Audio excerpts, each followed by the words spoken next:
شیخ حسین شمع یہ کربلا میں ایک انتہائی عابد و زاہد شخص تھے اور 100 سال پہلے تقریباً کربلا میں موجود تھے،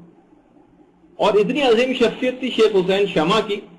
کہ 50 سال تک تقرب خدا حاصل کرنے کے لیے شیخ حسین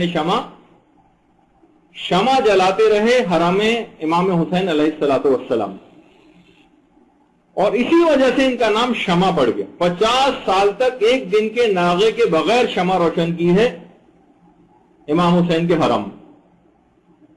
ایک دن حرم کے جو کلید بردار جو منتظم تھا کیئر ٹیکر، اس نے دیکھا کہ حرم امام حسین علیہ السلام یہ جو پوری زری ہے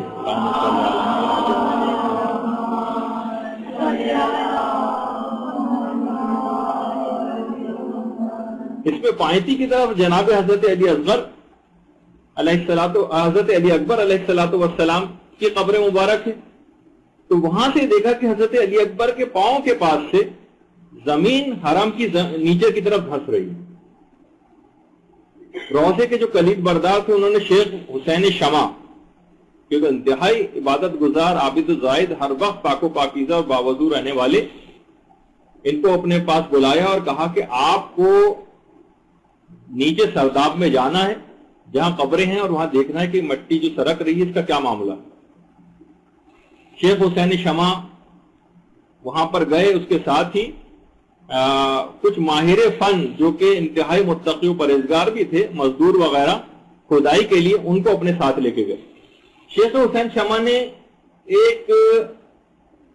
رسی بھی اپنی کمر سے باندھی۔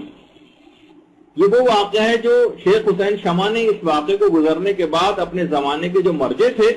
اور کتنے ہی علماء اس وقت ان کے ساتھ بیٹھے ہوئے تھے، ان کو براہ راست یہ واقعہ سنایا۔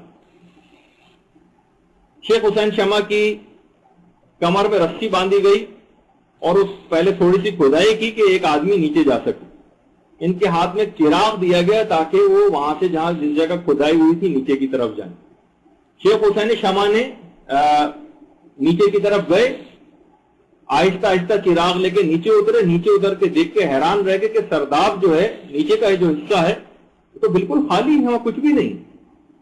لیکن دیکھا کہ اس سرداب جو نیچے کا جو تہخانہ تھا اس میں خود ایک جگہ سے مٹی تھوڑی سی زمین کی طرف دھسی ہوئی۔ انہوں نے زمین کی اس مٹی کو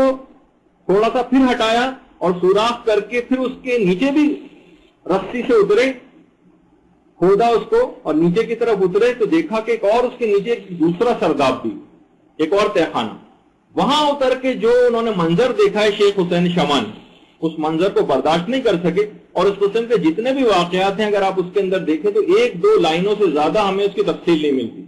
یا تو ایک اس کو منع کیا جاتا ہے بتانے سے، یا جو بھی اس طرح کی صورتحال صرف ایک جملہ آ کر شیخ حسین شمع نے بتایا